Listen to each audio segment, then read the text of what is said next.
मतदारसंघ महाविकास आघाडीचे अधिकृत उमेदवार नागेश पाटील आष्टीकर यांच्या प्रचारार्थ उद्धव ठाकरे यांची हदगाव या ठिकाणी जाहीर सभा संपन्न झाली। पण तो काळ असा होता की निवडणुकीची तारीख जाहीर झाली नव्हती, आपला उमेदवार जाहीर झाला नव्हता आणि मग त्यांची निशाणी पण जाहीर झाली नव्हती। आता चित्र स्पष्ट झालंय, उमेदवार कोण आणि जरा जोरात चला, निशाणी कोणती? गद्दारांच्या खुर्चीला लावणार ना, काय शब्द जपून वापरावे लागतात, कुठे लावायची तुम्हाला मशाल कळलंय। त्याने गद्दार असे आहेत की त्यांनी विना गद्दारी केली होती, बरोबर आहे।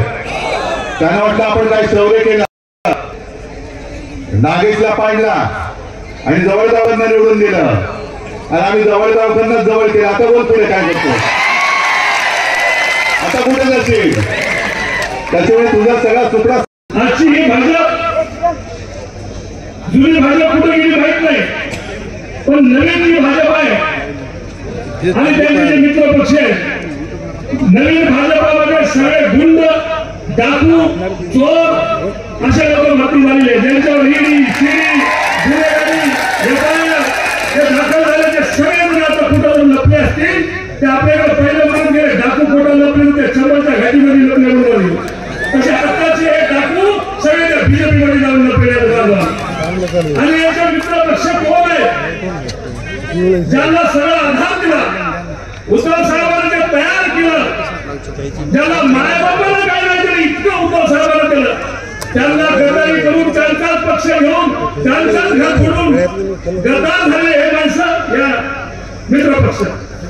माननीय शरद पवार साहेब हयात आहे, त्यांचाच पक्ष तोडून त्यांचाच घर फोडून वेगळे झाले आणि पक्षही करून गेले माणसं त्यांच्यासोबत मित्र पक्ष बघून एकीकडे अशा माणसं आहेत आणि एकीकडे उद्धव साहेबांनी सगळं या महाविकास आघाडीने सर्व त्यांनी हयात करून आपली राजकारणामध्ये आणि जनतेच्या सेवेसाठी घातली, सर्व मंडळी एका जागी आली तर का आली?